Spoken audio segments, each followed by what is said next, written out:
हाँ जी क्लास, अब very good evening. तो आज वाली क्लास में हम आगे कंटिन्यू करने वाले हैं class 10 chapter human I and the colourful world. Guys, इससे पहले वीडियोस में मैं ह्यूमन आई को कंप्लीट करा चुका हूं। आज वाली क्लास में हम नेक्स्ट इस पार्ट का सेकंड टॉपिक स्टार्ट कर रहे हैं, जो कि हमारा आने वाला है द कलरफुल वर्ल्ड। तो भाई इस वाले टॉपिक में हम प्रॉपर देखेंगे कि भाई क्यों हमें सन जो है येलो दिखाई देता है, आसमान हमें ब्लू दिखाई देता है, या फिर स्कूल वैन्स का कलर भी येलो कलर ही क्यों होता है, डेंजर साइन जो होता है वो रेड कलर ही क्यों होता है, हमें तारे जो है वो ट्विंकल करते हुए देख सकते हैं। बहुत सारी चीजों के बारे में देखने वाले हैं, रेनबो कैसे बनता है, बहुत सारी चीजों के बारे में। क्लियर बच्चे? तो इस टॉपिक में काफी मजा आएगा आपको। अगर आपको आपके मन में बहुत सारी क्यूरियोसिटी होती है कि भैया ये ऐसा क्यों होता है, वो ऐसा क्यों होता है, तो ये टॉपिक आपके लिए बहुत दिलचस्प रहने वाला है। आपको बिल्कुल भी बोरियत नहीं होगी, आपको बहुत इंटरेस्ट आएगा इस चीज को समझने की। ठीक है बच्चे, तो स्टार्ट करते हैं।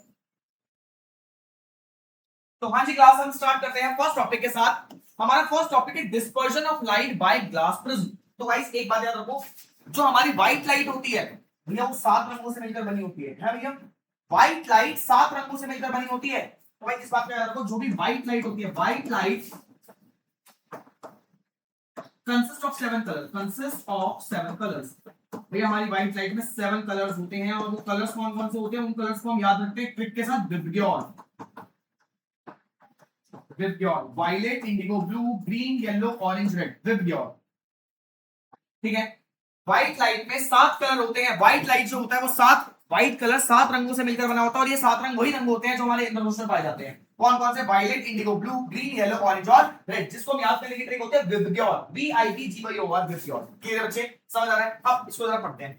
When white light pass through a glass prism, it is split into 7 constituent colors to form a band of 7 colors. This phenomena is called dispersion. अब देखो बच्चे, जब हमारी व्हाइट लाइट किसी ऐसे मीडियम से पास होती है, भाई मान लीजिए कोई ग्लास प्रिज्म है, वो किसी भी हायर मीडियम से लोअर मीडियम से पास होती है, तो वो 7 कलर्स में ब्रेक डाउन हो जाती है। और वो 7 कलर्स कौन से होते हैं?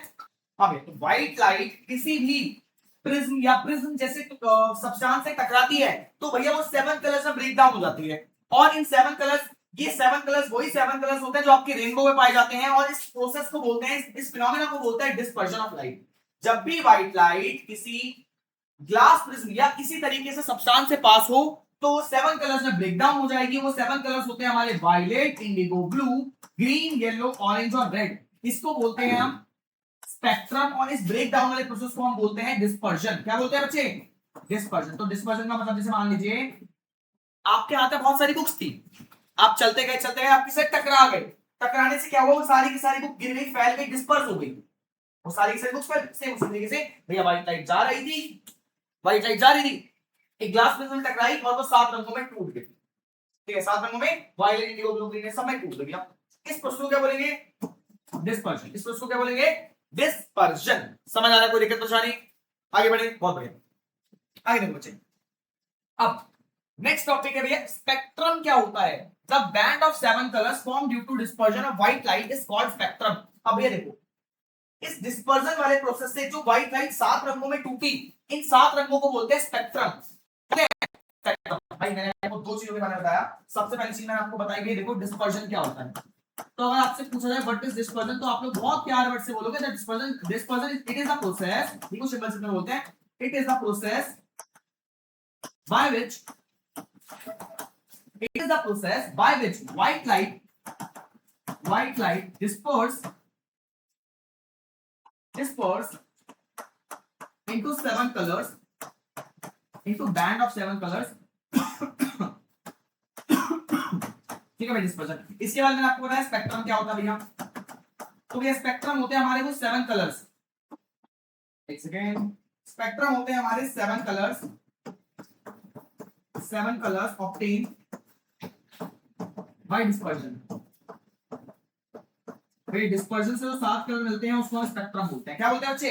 स्पेक्ट्रम। स्पेक्ट्रम में कौन कौन से कलर होते हैं भाई? 7 colour, violet, indigo blue, green, yellow, orange और रेड। ठीक है, इसमें सबसे पहला कलर होता है रेड, फिर ऑरेंज, फिर येलो, फिर ग्रीन, फिर ब्लू, फिर इंडिगो और फिर वायलेट। ठीक है, इस तरीके से होता है, उल्टा पढ़ते हैं। विबग्योर जो पढ़ा जाता है उल्टा पढ़ा जाता है। तो ऐसा मत बोलना भाई सबसे ऊपर भैया रेनबो में ब्लू कलर वायलेट का कलर होता है, ऐसा नहीं होता है, उल्टा पढ़ते हैं। विबग्योर नीचे से ऊपर की तरफ पढ़ते हैं, violet, indigo blue, green, yellow, orange, red. सबसे ऊपर रेड कलर, फिर ऑरेंज, फिर येलो, फिर ग्रीन, फिर ब्लू, फिर इंडिगो, फिर वायलेट। समझ आ रहा है? समझ आ रहा है? अभी इमेज भी दिखाऊंगा, कोई टेंशन मत। तो आपको 2 चीज समझ आई है। डिस्पर्जन किसे बोलते हैं? और हमें डिस्पर्जन किसे बोलते हैं, स्पेक्ट्रम किसे बोलते हैं, दो चीज समझ आएगी। और तीसरी मैंने बताई भैया व्हाइट लाइट जो होती है 7 कलर से मिलकर बनी होती है, ये आप छोटी क्लास में पढ़ चुके भैया। अब एक टॉपिक है भैया, हाँ, acronym. It is a group of alphabet that represent sequence colour of spectrum. भैया स्पेक्ट्रम के कलर्स को दिखाने के लिए एक सीक्वेंस है जिसको हम बोलते हैं एक्रोनिम। भाई ये तो विक्टर मैंने पढ़ाया था, एक्रोनिम है ये। एक्रोनिम भैया एक अल्फाबेटिकल ऑर्डर है जिससे हम स्पेक्ट्रम के कलर्स को दिखाते हैं, और वो एक्रोनिम क्या होता है भैया, विबग्योर। क्या होता है वो एक्रोनिम, विबग्योर। समझ आ रहा है ये एक्रोन भैया, एक्रोनिम मतलब इन स्पेक्ट्रम के कलर्स को याद करने के लिए हमने एक अल्फाबेटिकल ऑर्डर बनाया है, एक वर्ड बनाया है जिसको हम एक्रोन बोलते हैं, और इसको बोला जाता है विबग्योर। इससे भैया violet, indigo, blue, green, yellow, orange में हम स्पेक्ट्रम के सारे कलर्स को ऑर्डर में याद रख लेते हैं। क्लियर है, कोई दिक्कत तो नहीं। बहुत बढ़िया। अब एंगल ऑफ डेविएशन, इसके बारे में पढ़ते हैं भाई। पहले यहां तक आपने सोच क्लियर रखो, यहां तक आपको कॉन्सेप्ट क्लियर रखना। हाँ भैया, एंगल ऑफ डेविएशन क्या होता है भाई, जब भी लाइट एक मीडियम से दूसरे मीडियम में जाती है, जब भी लाइट एक मीडियम से दूसरे मीडियम में जाती है तो थोड़ी बेंड हो जाती है। जब भी लाइट एक मीडियम से दूसरे मीडियम में जाएगी थोड़ी बेंड हो जाएगी। अब ये सारे कलर्स एक तरह से बेंड नहीं होते, कुछ कलर बहुत ज्यादा बेंड हो जाते हैं, कुछ कलर थोड़े से बेंड होते हैं, ठीक है। अब इस बेंड को ही हम बोलते हैं डेविएशन। अब इसके बारे में आगे पढ़ेंगे। डेविएशन निकालने का फॉर्मूला होता है भैया 1/में वेवलेंथ, 1/में वेवलेंथ। भैया वेवलेंथ जितनी ज्यादा होगी डेविएशन उतना कम होगा, वेवलेंथ जितनी कम होगी डेविएशन उससे ज्यादा होगा, ठीक है। तो एंगल ऑफ डेविएशन भी आगे पढ़ेंगे। डेविएशन क्या होता है बस तो समझो। एंगल ऑफ डेविएशन निकालने का जो फॉर्मूला होता है ये होता है डायरेक्टली प्रोपोर्शनल 1/में वेवलेंथ। यानी वेवलेंथ बड़ी होगी तो डेविएशन कम होगा, और वेवलेंथ कम होगी डेविएशन भाई डायरेक्टली प्रोपोर्शनल है। एक चीज कम होगी दूसरी बढ़ेगी, दूसरी चीज कम होगी एक चीज बढ़ेगी, ठीक है, ठीक है। ये कॉन्सेप्ट अभी नहीं है, आगे बढ़ेंगे, टेंशन मत। आगे अब red is the least deviation colour as it has the largest longest wavelength. हाँ जी तो एक बार डेविएशन के बारे में समझिए, डेविएशन क्या होता है इधर देखिए। नेक्स्ट पेज बढ़ते हैं। तो भाई ये समझो डेविएशन,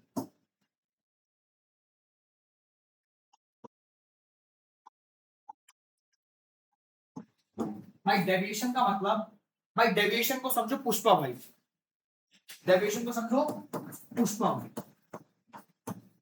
हम भाई क्या बताया बता दे, हमें पता है कि कभी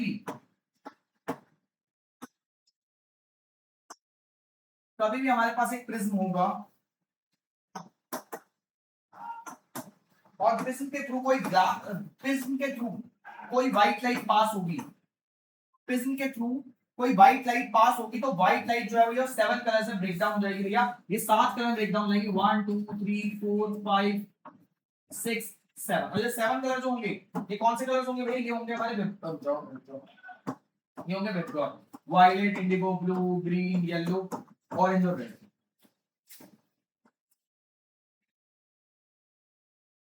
जब भी हमारी व्हाइट लाइट किसी भी प्रिज्म या प्रिज्म जैसे सब्सटेंस से टकराएगी तो भैया वो 7 कलर्स में ब्रेक डाउन हो जाएगी। अब गाइस आपको ये दिखाई दे रहा है कि कोई कलर तो बहुत ज्यादा नीचे जा रहा है, कोई कलर ज्यादा बेंड नहीं हो रहा है।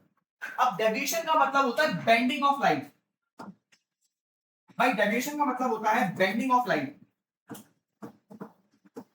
बेंडिंग ऑफ लाइट यानी लाइट कितनी झुक सकती है, बेंडिंग ऑफ कलर्स यानी कोई कलर कितना झुक सकता है, कोई कलर कितना मुड़ सकता है। समझे नहीं, समझे देखो भाई ये ऐसे जाता है स्ट्रेट। अब जब ये ब्रेक डाउन हुआ तो एक कलर ऐसा तो बहुत ज्यादा झुक गया था भैया, वो गिर गया, झुक गया वो, ठीक है। दूसरा उससे थोड़ा कम बेंड हुआ, तीसरा उससे थोड़ा कम बेंड हुआ, चौथा उससे कम, उससे कम, उससे कम, एक कलर ऐसा तो सबसे कम बेंड हुआ, ठीक है। उस पर आप झुकेगा, उससे वो झुकेंगे नहीं हम, ठीक है। तो बिल्कुल बेंड नहीं हुआ, बहुत कम बेंड हुआ। तो डेविएशन का मतलब होता है bending of colours, bending of यानी कलर्स का बेंड होना, ये स्कैटर होना, कलर्स का फैलना, ठीक, कलर्स का फैलना, बेंड होना, ठीक है, कलर्स का झुक जाना, मैं समझ सकते हो, क्लियर है। अब ये डिपेंड करता है भैया, बेंडिंग डिपेंड, डेविएशन डिपेंड करता है, डेविएशन डिपेंड करता है भैया वेवलेंथ पर। किस पर? अब भैया हर कलर की अपनी अपनी कुछ वेवलेंथ होती है, जैसे हर इंसान का कुछ ना कुछ वेट होता है, हर इंसान का कुछ ना कुछ नेचर होता है, वैसे ही हर कलर का कुछ ना कुछ वेवलेंथ होती है। अब डेविएशन डिपेंड करता है वेवलेंथ पर। अब वेवलेंथ ज्यादा होगी, वेवलेंथ ज्यादा होगी तो डेविएशन कम होगा, यानी लाइट है वो कम फैलेगी। ये डायरेक्टली प्रोपोर्शनल होगा, directly proportional, directly inversely proportional. Inversely proportional का मतलब क्या होता है? इनवर्सली प्रोपोर्शनल का मतलब होता है भैया एक चीज बढ़ेगी दूसरी चीज घटेगी, इनवर्सली प्रोपोर्शनल है भैया, ठीक है। अब अगर वेवलेंथ कम होगी, वेवलेंथ कम होगी तो डेविएशन ज्यादा होगा, ये मैंने आपको बताया डेविएशन। ठीक है। अब हाँ बच्चे, तो अभी क्या समझे भैया? डेविएशन का मतलब भैया झुक जाना, लाइट का झुक जाना भैया। कोई कोई कलर तो ऐसा होता है बहुत ज्यादा झुक जाता है, कुछ कलर जो होते हैं वो बिल्कुल भी नहीं झुकते। अब डेविएशन किस पे डिपेंड करता है भाई? डेविएशन डिपेंड करता है वेवलेंथ पर। ये दोनों इनवर्सली प्रोपोर्शनल होते हैं, यानी अगर वेवलेंथ ज्यादा होगी डेविएशन कम होगा, और वेवलेंथ कम होगी डेविएशन ज्यादा होगा। क्लियर है बच्चे? ओके, अब आगे देखो। यहां पर आपको पहली बात जो मैंने आपको बता दी, डेविएशन वेवलेंथ पे डिपेंड करता है, और ये दोनों इनवर्सली प्रोपोर्शनल होता है। ये चीज समझ आ गई आपको? वेवलेंथ ज्यादा होगी तो डेविएशन कम होगा, वेवलेंथ कम होगी तो डेविएशन ज्यादा होगा। इस बात का ध्यान रखना भाई, डायरेक्टली इनवर्सली प्रोपोर्शनल है। एक चीज बढ़ेगी दूसरी चीज घट जाएगी। आगे अब यहां से एमसीक्यू बन सकता है आपको भैया। Red is the least deviated colour as it has largest longest wavelength. भैया रेड कलर जो है वो सबसे कम फैलता है, सबसे कम भैया बेंड होता है। क्यों? क्योंकि इसकी वेवलेंथ जो है वो सबसे बड़ी है। रेड कलर सबसे कम बेंड होता है क्योंकि इसकी वेवलेंथ सबसे बड़ी है। इस बात का ध्यान रखना, ये पॉइंट आपको नोट करके चलना है। सेकंड, अब violet is the most deviated colour as it has the smallest wavelength in visible spectrum. अब जो वायलेट कलर होता है वो सबसे ज्यादा फैल जाता है भैया, इसलिए आप देखोगे वायलेट कलर जो होता है सबसे नीचे होता है। वायलेट फिर इंडिगो ग्रीन, फिर violet indigo blue green yellow orange, इस तरह से बढ़ता रहता है। समझ रहा है? तो अगर आप मैं स्पेक्ट्रम की बात करूं तो सबसे कम डेविएशन होता है वायलेट का, सॉरी सबसे ज्यादा डेविएशन होता है वायलेट का, फिर इंडिगो, उससे कम ग्रीन ब्लू, उससे कम ग्रीन, उससे कम येलो, उससे कम ऑरेंज, और सबसे कम रेड, सबसे कम रेड। तो भैया रेड का डेविएशन सबसे कम और वायलेट का डेविएशन सबसे ज्यादा, मोस्ट। या डेविएशन मतलब सबसे ज्यादा फैलने वाले कलर्स, सबसे ज्यादा फैल। तो भाई सबसे ज्यादा कलर कौन सा फैल जाता है भैया? वायलेट कलर फैल जाता है, रेड कलर नहीं फैलता। ओके, ये लाइन आपको इंपॉर्टेंट करके चलनी है भैया। केस बेस में भी आपसे आ सकता है, एक्सरसाइज में भी आपसे पूछा जा सकता है, इंपॉर्टेंट चीज है। ठीक है, अब आपके सामने कुछ क्वेश्चन है, इन क्वेश्चन को पढ़ते हैं। देखो बच्चों, पहला क्वेश्चन है why spectrum is formed when white light is pass through a glass prism. अब देखो स्पेक्ट्रम क्यों बनता है, मतलब वो सेवन कलर्स जब भी किसी प्रिज्म में से व्हाइट लाइट पास होती है, स्पेक्ट्रम क्यों बनता है? तो देखो बच्चों, each colour has a defined wavelength and for each wavelength the angle of deviation differ. अब भाई इसमें क्या बोला गया है? हर कलर की अपनी कुछ वेवलेंथ होती है, और वेवलेंथ के अकॉर्डिंग वो डेविएशन करता है, झुकता है वो। ठीक है, अब red is the least deviation and violet is the most deviation colour, so different colour deviate at different angle to form spectrum. अब देखो बच्चे, व्हाइट लाइट आई, अगर सबका डेविएशन सेम होता तो व्हाइट लाइट जैसी आई थी वैसी की वैसी ही चली जाती, क्योंकि कोई झुका ही नहीं। लेकिन जब भाई इनमें डेविएशन अलग था भाई, हर कलर का अलग अलग डेविएशन था, तो जैसे ये प्रिज्म से पास हुए तो जिसका सबसे कम डेविएशन था वो भाई सबसे नीचे आ गया, जिसका उससे थोड़ा ज्यादा था वो उससे ऊपर रहा, ऐसे उसके ऊपर, फिर इससे ऊपर, फिर उससे ऊपर, फिर उससे ऊपर, फिर जो सबसे कम जिसका डेविएशन था वो सबसे ऊपर रहा। समझ आया बच्चे? हर कलर की अपनी एक वेवलेंथ होती है, और उस वेवलेंथ के अकॉर्डिंग वो डेविएट करता है। डेविएट करना मतलब झुक जाता है। ठीक है, अब सबकी अलग अलग वेवलेंथ, सबकी अलग अलग डेविएशन होने की वजह से जब व्हाइट लाइट किसी प्रिज्म से पास होती है तो वो अपने वेवलेंथ, अपने डेविएशन के अकॉर्डिंग भैया बेंड होते रहते हैं, और जिससे हमारे सामने एक स्पेक्ट्रम बन जाता है। अगर वेवलेंथ सबकी सेम होती तो कोई स्पेक्ट्रम नहीं बनता, व्हाइट लाइट जैसी आती वैसी वो चली जाती। समझ आ रहा है? तो प्रिज्म से पास होने से व्हाइट लाइट सेवन कलर में कैसे टूटती है? तो याद रखना भैया, हर कलर का अपना एक वेवलेंथ होती है, और हर वेवलेंथ के द्वारा वो डेविएट करते हैं। तो भाई जिसका सबसे कम डेविएशन होता है वो ऊपर रह जाती है, जिसकी सबसे ज्यादा डेविएशन होता है वो नीचे रह जाती है। तो इस तरीके से भैया कलर जो है अलग अलग हिस्सों में, अलग अलग लेवल में टूट जाते हैं। कलर जो है वो अलग अलग लेवल में टूट जाते हैं इसी वेवलेंथ और डेविएशन की वजह से। ठीक है, जिससे हमारे सामने स्पेक्ट्रम आ जाता है। क्या कोई दिक्कत? तो शायद ये क्वेश्चन इंपॉर्टेंट है भैया, इसके बारे में लिखना, और डेविएशन और इन सब चीजों के बारे में आपको बहुत डिटेल जानना है। पहला इंपॉर्टेंट क्वेश्चन जो बताया हमने ये इंपॉर्टेंट है। क्लियर है? कोई दिक्कत तो नहीं? अब जरा प्रिज्म के बारे में पढ़ते हैं। भाई प्रिज्म क्या होता है? प्रिज्म, भाई प्रिज्म कौन है जो डेविएशन पर कर देता है, स्पेक्ट्रम बनाया था। देखो प्रिज्म क्या होता है? It is a pyramidical piece of glass with two triangular base and three rectangular lateral surface area. तो प्रिज्म भैया एक 3D शेप होता है, 3D पिरामिड जैसा शेप होता है। इसमें भैया देखो दो ट्रायंगल होते हैं और तीन इसमें rectangle base lateral surface area होते हैं। तीन रेक्टेंगल दो ट्रायंगल, ऐसे रखना भाई, तीन रेक्टेंगल और दो ट्रायंगल से मिला, और दो ट्रायंगल से बना हमारे सामने जो शेप आती है उसको बोलते हैं प्रिज्म। क्या बोलते हैं? प्रिज्म। कोई दिक्कत? आगे बढ़े, आगे। अब पढ़ते हैं प्रिज्म के बारे में और चीजें। तो इससे पहले आपको डेविएशन और ये वेवलेंथ के बारे में थोड़ा सा देख लेना है, फिर आगे बढ़ते हैं। ठीक है, हाँ जी क्लास, तो डेविएशन वेवलेंथ ये सब आपको समझ आई। अब देखते हैं एंगल ऑफ प्रिज्म सामने। अब देखो the angle between two adjacent lateral surfaces अब ये देखो प्रिज्म में दो सरफेसेस भैया, पहली सरफेस ये हो गई, भाई हमने प्रिज्म बनाया मान लीजिए, प्रिज्म में पहली सरफेस ये हो गई, दूसरी सरफेस ये हो गई, दो सरफेस के बीच में जो एंगल बनता है, दो सरफेस के बीच में जो एंगल बनता है, चाहे भैया पहली सरफेस ये हो गई, दूसरी हो गई, ये एंगल भी हो गया, चाहे पहली सरफेस ये हो गई, दूसरी सरफेस ये हो गई, एक एंगल ये हो गया, इन एंगल को बोलते हैं angle of prism, angle of prism, भाई प्रिज्म द्वारा बनाया गया एंगल, इसको ही बोलेंगे एंगल ऑफ प्रिज्म, और एंगल ऑफ प्रिज्म, और इसको ही बोलेंगे एंगल ऑफ प्रिज्म। क्लियर है? आगे अब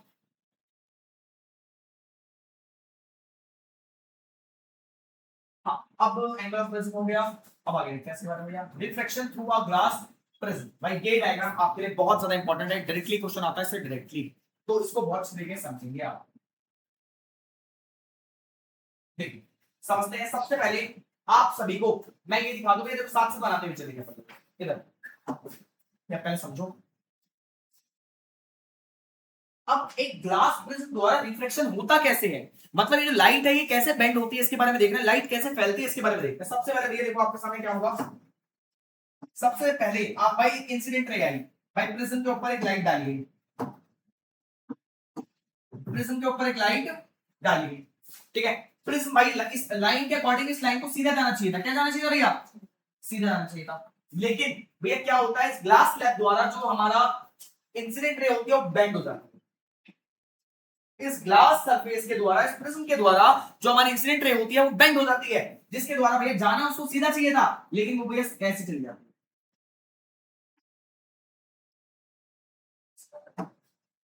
जाना उसको सीधा चाहिए था भैया, एक सेकंड, लेकिन वो थोड़ी सी बेंड, इधर जाना इसको सीधा चाहिए था, लेकिन भैया सीधी ना जाकर ये भैया थोड़ी सी बेंड हो जाती है इस ग्लास प्रिज्म के द्वारा, ठीक है, थोड़ी ऐसी बेंड हो जाती है। अब बेंड होने के बाद भैया इसको जाना सीधा चाहिए था, अभी रिफ्लेक्शन के बारे में आगे पढ़ेंगे तब आपको समझ आएगा कि बेंड क्यों हो रही है, लेकिन ये भैया बेंड हो जाती है थोड़ी सी नीचे की तरफ, ठीक है। तो भैया यहां से इंसिडेंट रे आई, यहां पर हमारी इमेजिन रे गई, तो ये लाइट कितनी बेंड हो गई ग्लास प्रिज्म के द्वारा, ठीक है, इसको बोलते हैं भैया refraction through a glass prism, refraction through a glass prism. यानी कभी भी आप एक लाइट को किसी हायर मीडियम से डेंसर मीडियम से लोअर मीडियम में ले जाते हो तो वह लाइट जो होती है थोड़ी बेंड हो जाती है, इसको बोलते हैं रिफ्रैक्शन। रिफ्रैक्शन का मतलब होता है bending of light, bending of light from one medium to another, from one medium to another. समझो उसके बारे में, बेंडिंग क्या होता है उसके बारे में इधर। तो गाइस हम किस टॉपिक के बारे में पढ़ रहे हैं, हम समझ रहे हैं रिफ्लेक्शन ऑफ लाइट। भाई रिफ्लेक्शन ऑफ लाइट क्या होता है, मान लीजिए यहां पर मैंने एक एक्वेरियम रख दिया, ठीक है, एक्वेरियम आप जानते हैं ग्लास का स्लैब होता है, पूरा ट्रांसपेरेंट होता है, इसके अंदर मैंने पानी भर दिया, ठीक है। अब यहां से मैं एक लाइट इस पे डाल रहा हूं, यहां से मैं एक लाइट इस पे डाल रहा हूं, अब भाई लाइट सीधी आ रही है तो लाइट को सीधी जाना चाहिए था, लाइट को सीधा जाना चाहिए था, लेकिन ऐसा नहीं होता है। जब भी भाई ऊपर देखो यहाँ पे हवा है, एयर है, यहाँ पे क्या है, एयर, यहाँ पे क्या है, ये इसके अंदर वाटर है, ऊपर एयर है, इसके अंदर वाटर है। अब एयर में जो पार्टिकल्स होते हैं वो काफी दूर दूर होते हैं, आप इतना जानते हैं, एयर में जो पार्टिकल्स होते हैं वो काफी दूर दूर होते हैं, तो इस हिसाब से एयर जो होगा वो एक डेंसर, एक सेकेंड, क्लोजर मीडियम, हाँ बच्चे, तो एयर जो होगा एक रेयर मीडियम हो जाएगा, रेयर मीडियम, और वाटर जो हो जाएगा एयर के मुकाबले डेंसर मीडियम हो जाएगा, क्योंकि वाटर में जो पार्टिकल्स होते हैं वो एयर के मुकाबले पास पास होते हैं, है ना, तो वाटर क्या हो जाएगा, डेंसर मीडियम हो जाएगा, डेंसर मीडियम। भैया मुझे पता है एक बार में समझ नहीं आता है, बहुत अच्छे से समझो उसको, वीडियो को रिप्ले भी करके देखिएगा।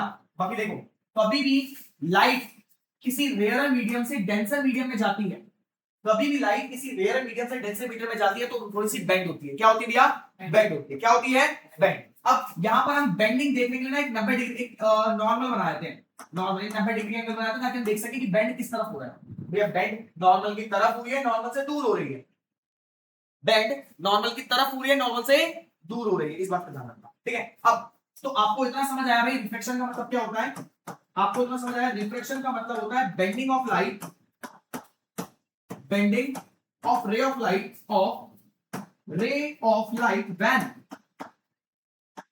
when it enters rare medium to denser medium, to denser medium, और वाइस वर्सा, और वाइस वर्सा। वाइस वर्सा का मतलब इससे उल्टा। भाई जब भी लाइट किसी रेयर मीडियम से डेंसर मीडियम में जाती है तो वो थोड़ी बेंड होती है, और इससे उल्टा भी होता है। जब डेंसर मीडियम से रेयर मीडियम में जाएगी तब भी वो बेंड होगी। जब भी लाइट एक मीडियम से दूसरे मीडियम में जाती है तो वो बेंड होती है। ठीक है, अब कहां बेंड होती है भैया, बेंडिंग तो बता दो, ये समझ ही नहीं आया, कहां बेंड होती है समझ ही नहीं आ रहा। तो देखो बच्चे, अब बेंडिंग पढ़ रहे हैं कि बेंड कहां होती है। तो इसमें आपको याद रखना है, हम भाई बेंडिंग देखने के लिए 90 डिग्री का एंगल बनाते हैं, जिसको नॉर्मल बोला जाता है। क्या बोला जाता है? नॉर्मल, हिंदी में अभिलंब। ठीक है, अब देखो, जब भी जो हमारी रे ऑफ लाइट होगी, भाई जब भी हमारी रे ऑफ लाइट होगी वो रेयर से डेंसर में जाएगी, रेयर से डेंसर में जाएगी। ये ऐसी ट्रिक बता दूंगा, याद रहेगा, भूलोगे नहीं, याद रखना, बस इसको भी देखते रहो। जब भी हमारी रेयर ऑफ लाइट रेयर से डेंसर की तरफ, रेयर से डेंसर में जाएगी तो वो कहां पे मूव होगी? Toward normal, toward normal. तो भैया वो नॉर्मल की तरफ मूव होगी, किसकी तरफ मूव होगी भैया? अब इधर देखो, रेयर से डेंसर में जा रही है तो लाइट को सीधा जाना चाहिए था, लेकिन लाइट जो है वो नॉर्मल की तरफ बेंड हो जाएगी, थोड़ी सी भैया नॉर्मल की तरफ बेंड हो जाएगी। ठीक है, लाइट जो है भैया थोड़ी सी नॉर्मल की तरफ बेंड हो जाएगी। ओके ओके, अब देखो, अब यहां पर भाई यहां से आपको, अब यहां पे लाइट डेंसर मीडियम में है, कौन से मीडियम में है? अब नीचे दोबारा से रेयर मीडियम है, रेयर मीडियम। अब लाइट जब डेंसर से रेयर में जाएगी, इधर देख लो, ये पहला कॉन्सेप्ट मैंने बताया, जब दोबारा से रे ऑफ लाइट हमारी डेंसर से रेयर में जाएगी, डेंसर से रेयर मीडियम में जाएगी। एक सेकेंड, अब भैया जब रे ऑफ लाइट डेंसर से रेयर में जाती है तो भैया वो अवे फ्रॉम नॉर्मल जाती है। कहां जाती है? Away from normal. भैया इसको भूल जाएंगे हम, कंफ्यूज रहेंगे हम, नॉर्मल की तरफ जाएगी, नॉर्मल से दूर जाएगी। तो इधर बताता हूं, नॉर्मल की तरफ जाएगी, यहां पर नॉर्मल की तरफ, और यहां पे जाएगी नॉर्मल से दूर, नॉर्मल से दूर। तो इस केस में भैया लाइट जो है ना वो नॉर्मल, ये नॉर्मल से दूर की तरफ जाएगी, नॉर्मल से पीछे की तरफ जाएगी, तो लाइट थोड़ी सी ऐसी। क्लियर? पूरा सुनिए होगा, इसको थोड़ा एक पेज पे और देखो। यहां पर हम दोबारा से अपना ग्लास स्लैब बनाते हैं।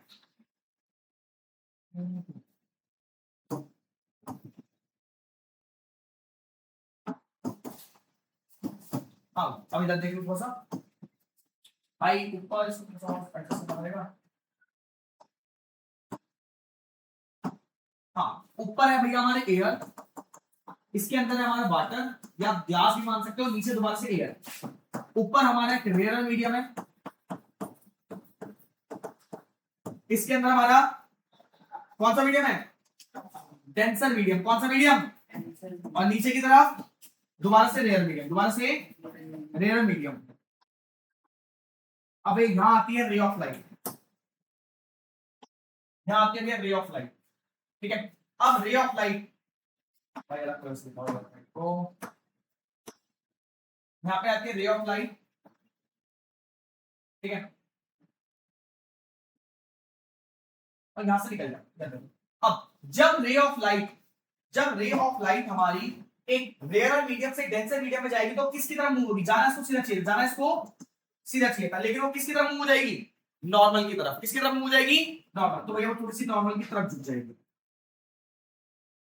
ठीक है, अब जब वो डेंसर से रेयर की तरफ जाएगी तो नॉर्मल से थोड़ा दूर चल जाएगी। मैं जाना उसको ऐसे था, लेकिन वो दूर की तरफ हो जाएगी तो इस तरह से हो जाएगी, जैसा आपको बना रखा है इस तरह से हो जाएगी। इस तरह जाना इसको उसकी तरफ से, लेकिन सीधे ऐसे हो जाएगी। ठीक है, अब ये कैसे याद करेंगे? अब तो समझ ही नहीं आ रहा कुछ भी। याद रखो, ये रेयर मीडियम है आपका हाईवे, रेयर मीडियम है आपका हाईवे। हाईवे में भाई बाइक्स बहुत दूर दूर, गाड़ियां बहुत दूर दूर होती हैं, तो आप फुल स्पीड में चल सकते हो, आप फुल स्पीड में चल सकते हो। अब ये जो हमारा डेंसर मीडियम है, ये आ गई भैया हमारी गलियां। तो भाई गलियों में बहुत सारे लोग होते हैं, बहुत सारी गाड़ियां होती है, जगह बहुत कम होती है। ठीक है, और ये नॉर्मल को मान लो डिवाइडर। क्या मान लो?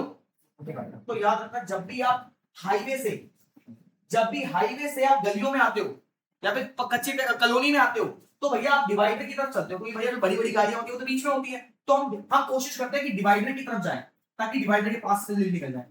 ठीक है, लेकिन जब हम भैया गलियों से दोबारा से हाईवे में निकल जाते हैं तो हम भैया इस डिवाइडर से दूर रुक के हटते हैं, हम भाई बीच में गाड़ी चलाते हैं फुल स्पीड में, तो भैया डिवाइडर दूर है। तो याद रखना, जब हाईवे से गलियों में जाओगे तो डिवाइडर की तरफ आ जाओगे, ताकि डिवाइडर के पास से जल्दी निकल जाओ। जब गलियों से भैया हाईवे पे जाओगे तो भैया डिवाइडर से दूर जाएंगे ताकि फुल स्पीड में चल सके। ठीक है, जब मैंने हाईवे बताया तो भाई रियर मीडियम, इसका मतलब यहाँ पे गाड़ियां बहुत दूर दूर होंगी, यानी पार्टिकल्स यहाँ पे बहुत दूर दूर होंगे। अब ये गलियां में भैया गाड़ियां बहुत पास पास होती है, यानी पार्टिकल्स बहुत पास पास होंगे। ठीक है, अब दोबारा से इस तरीके से मैंने आपको एक प्रो बताया। तो यहाँ पे मैंने आपको दो चीजें बताई। मैंने बताया रिफ्लेक्शन क्या होता है, रिफ्लेक्शन का मतलब होता है bending of light, bending of light, bending of light from one medium, from bending of light while bending of light while passing through one medium to another, through one medium to another, one medium to another। तो भाई light का bend होना जब वो एक medium से दूसरे medium की तरफ जाती है, इसको बोलते हैं रिफ्लेक्शन। क्या बोलते हैं? रिफ्लेक्शन। अब भैया रिफ्लेक्शन कैसा होता है तो याद रखना, रिफ्लेक्शन के लिए भैया देखो, रिफ्लेक्शन कैसा होता है जब भैया रेयर से डेंसर में जाती है, रेयर में डेंसर में जाती है तो टूवर्ड नॉर्मल, टूवर्ड नॉर्मल, भैया नॉर्मल की तरफ। और जब हमारा रिफ्लेक्शन भैया जो होता है वो डेंसर से रेयर में होता है, डेंसर से रेयर में होता है, तो जो लाइट पास होती है बेंड होती है वो अवे फ्रॉम नॉर्मल होती है, away from normal, away from normal या नॉर्मल से दूर होती है। ये था हमारा पूरा पॉपुलर रिफ्लेक्शन कांसेप्ट जो मैंने आपको बताया। क्या किसी को कोई दिक्कत परेशानी? अब एक बार दोबारा से देख लेते हैं, इस टॉपिक का बहुत अच्छा लग जाएगा आपको। तो देखो ये जब रे ऑफ लाइट आई भैया एक मीडियम से दूसरे मीडियम में गई तो थोड़ी सी बेंड हो गई, थोड़ी सी बेंड हो गई। आप जाना सीधे सीधे लेकिन बेंड हो गई। देखो नॉर्मल की तरह बेंड हुई, किसकी तरह बेंड हुई? नॉर्मल की तरह। अब भैया इसी पाथ पे चलती रही। अब जब वो डेंसर मीडियम से रेयर मीडियम में गई तो भैया नॉर्मल से दूर शिफ्ट हो गई, नॉर्मल से दूर की शिफ्ट हो गई, नॉर्मल की तरफ जाती इस तरफ, लेकिन नॉर्मल से दूर गई और ऐसे भाग गई। ठीक है, तो इस तरीके से भैया जो लाइन आती है, जो रे आती है उसको बोलते हैं इंसिडेंट रे, जो रे जाती है उसको बोलते हैं इमर्जेंट रे। ठीक है, अब यहां पर एक्चुअल पाथ इसका ऐसा होना था। अब एक्चुअल पाथ में और भैया जितना डाइवर्स हुआ है इसके बीच का जो एंगल होता है इसको बोलते हैं एंगल ऑफ डेविएशन। यानी लाइट भैया जब रे ऑफ लाइट है उसको एक्चुअल में सीधा जाना था, लेकिन वो इतना बेंड हो गई, तो जितना कितना बेंड हुई वो उस बेंडिंग को बोलते हैं डेविएशन। तो मैंने आपको ये बताया था, डेविएशन का मतलब झुकना। भाई पुष्पराज कितना झुका, झुकता ही नहीं है। तो वैसे ही डेविएशन का मतलब होता है झुकना। भाई लाइट एक्चुअल में ऐसा जाना था, लेकिन लाइट कितनी झुकी भैया, कितनी बेंड हो गई, इसको बोलेंगे एंगल ऑफ डेविएशन। भाई डेविएशन समझ गए, बेंड होना। और कितना एंगल पे बेंड हुई है, 60 डिग्री, 70 डिग्री, 40 डिग्री, 50 डिग्री, इसको बोलेंगे एंगल ऑफ डेविएशन। क्या आपको ये चीज समझ आई? भाई इसकी लेबलिंग बहुत ज्यादा इंपॉर्टेंट, लेबलिंग अच्छे से पढ़ लेना। अब एंगल ऑफ डेविएशन के बारे में पढ़ते हैं क्या होता है। इधर देखो, अब angle of deviation it is the angle between incident ray and emergent रे। तो भैया इंसिडेंट रे और इमर्जेंट रे के बीच में जो एंगल बनता है उसको बोलते हैं angle of deviation. Isaac Newton was the first person who proved that sunlight is made up of. अच्छा ये तो हमारा एंगल ऑफ डेविएशन तक यहां तक हमारा हो चुका। एंगल ऑफ डेविएशन रिफ्लेक्शन यहां तक हमारा हो चुका है। क्लियर बच्चे, क्लियर है? अब जरा इसमें आगे पढ़ने वाले हैं हम अपना ये एंगल ऑफ डेविएशन बाद में है। आज वाली क्लास में आपको क्या-क्या चीजें पढ़ाई गई ये देख लो, उसको रिवाइज करो। देखो सबसे पहले मैंने आपको आज वाली क्लास में बताया व्हाइट लाइट के बारे में। रिकैप कर रहे हो एक बार क्या क्या हमने पढ़ा था। तो आज हमने पढ़ा व्हाइट लाइट के बारे में। व्हाइट लाइट में 7 कलर्स होते हैं। ठीक है, इसके बाद हमने क्या पढ़ा? हमने पढ़ा डिस्पर्जन। डिस्पर्जन किसे बोलते हैं? डिस्पर्जन के बाद हमने पढ़ा स्पेक्ट्रम किसे बोलते हैं। इसके बाद हमने पढ़ा भाई स्पेक्ट्रम। स्पेक्ट्रम में 7 कलर्स होते हैं जिसको विब्ग्योर बोलते हैं। क्या बोलते हैं? इसको याद करने की ट्रिक है विब्ग्योर। और इस ट्रिक को क्या बोलते हैं? एक सेकेंड, इस ट्रिक को क्या बोलते हैं बच्चे? क्या? एक्रोनिम। और स्ट्रिक को बोलते हैं एक्रोनिम। ठीक है, इसके बाद हमने क्या पढ़ा? इसके बाद क्या पढ़ा हमने स्पेक्ट्रम के बाद? हाँ, इसके बाद हमने पढ़ा डेविएशन के बाद। इसके बाद हमने पढ़ा वेवलेंथ। हमने पढ़ा भाई सब कलर्स की अपनी अपनी वेवलेंथ होती है। और हमने पढ़ा भाई डेविएशन क्या होता है। डेविएशन का मतलब झुकना। अब हमने भाई ये पढ़ा कि डेविएशन जो होता है वो इनवर्सली प्रोपोर्शनल होता है वेवलेंथ। यानी वेवलेंथ कम होगी डेविएशन ज्यादा होगा, वेवलेंथ ज्यादा होगी डेविएशन कम होगा।